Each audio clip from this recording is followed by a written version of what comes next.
আর জীবনের জন্য যদি এই হাদিসটা যদি স্মরণ রাখতে পারেন, ইনশাআল্লাহুল আজিজ যতদিন আমি বেঁচে থাকি আমার সাথে দেখা হলে আপনি এটা অবশ্যই বলবেন যে হুজুর আমার সালাত চেঞ্জ হয়ে গেছে।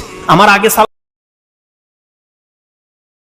সালাতে মন লাগতো না, আমি লড়াচড়া করতাম, এখন আর করি না, এখন আমার মন লাগে। যখনই আমার এই হাদিস মনে হয় আমি বুঝতে পারি আমি আমার রবের সামনে আছি, আমি আর এখন আর লড়াচড়া করি না, আমার সালাত সুন্দর হয়ে গেছে। যে কোনো ব্যক্তি সালাতকে সুন্দর করতে চান তাহলে তাকে এই হাদিসটা মুখস্থ রাখতে হবে।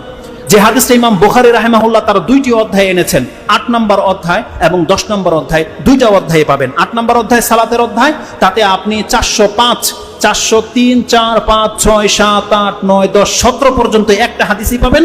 এবং আপনি সেটা 10 নম্বর অধ্যায় কিতাবুল আযানের মধ্যে পাবেন, হাদিস হচ্ছে 753। এবং ইমাম মুসলিম রাহিমাহুল্লাহ তিনিও তার কিতাবুল মসজিদ 5 নম্বর অধ্যায়ে উল্লেখ করেছেন 1110, মানে 1110 নম্বর এই হাদিসটা পাবেন। আনাস রাদিয়াল্লাহু তাআলা তিনি বলছেন আন্না রাসূলুল্লাহ সাল্লাল্লাহু আলাইহি ওয়াসাল্লাম রাআ নুখামাতান ফিল কিবলাতি, রাসূলুল্লাহ সাল্লাল্লাহু আলাইহি ওয়াসাল্লাম একদিন কিবলার পাশে নাক ফোঁটা, কেউ হয়তো থুতু ফেলেছে বা নাকের ময়লা ফেলেছে, কিবলার দেয়ালের মধ্যে লেগে আছে, এটা রাসূল সাল্লাল্লাহু আলাইহি ওয়াসাল্লাম দেখতে পেয়েছে। ফাশাক্কা যালিকা আলাইহি হাত্তা রুইয়া ফি ওয়াজহিহি, রাসূলুল্লাহ সাল্লাল্লাহু আলাইহি ওয়াসাল্লাম এতটা বেশি কষ্ট পেয়েছেন যে তার চেহারায় পর্যন্ত সেই কষ্টের ছাপটা ফুটে উঠেছে। ফাকামা, রাসূলুল্লাহ টিকতে পারলেন না, দাঁড়িয়ে গেলেন।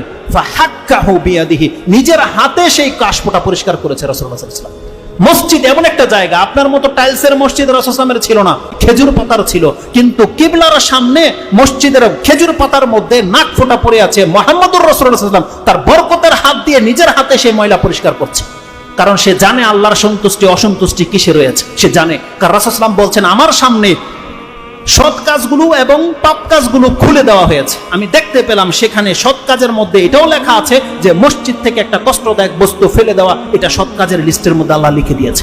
কে করেছে এত বড় পাপ? রাসূলুল্লাহ সাল্লাল্লাহু আলাইহি ওয়াসাল্লাম নিজের হাতে সেটাকে পরিষ্কার করে দিয়েছে।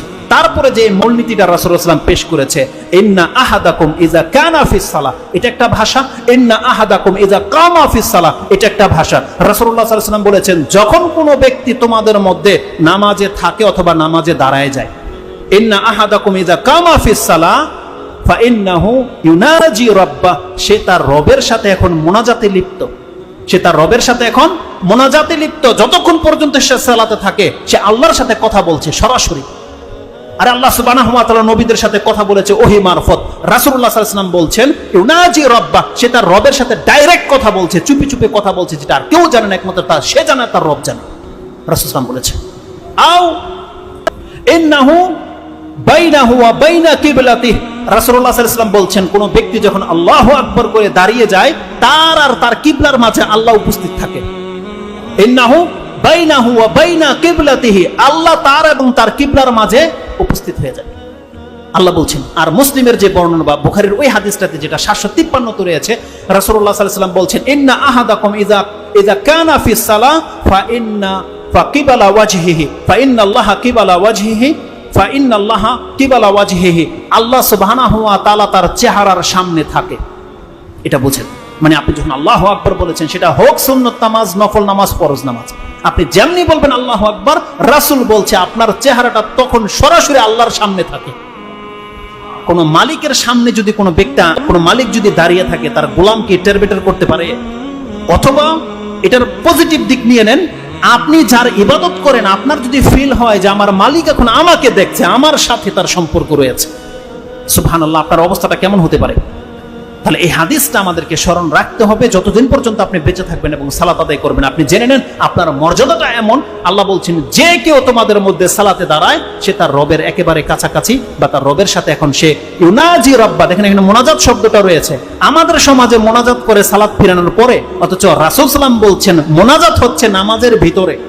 যতক্ষণ পর্যন্ত আপনি নামাজে থাকেন না কেন, রুকুতে সেজদাতে আপনি যত কিছু বলার আল্লাহর কাছে তখনই বলে দেন। ওই লোক দেখানো আবার হাত তুলে সবাইকে দোয়া করতে হবে না, হুজুরকে বলতে হবে না যে আমাকে দোয়া করেন, বরং আপনি যখন সালাতে দাঁড়িয়ে যান আপনি আপনার রবকে বলেন আপনার কি প্রয়োজন রয়েছে।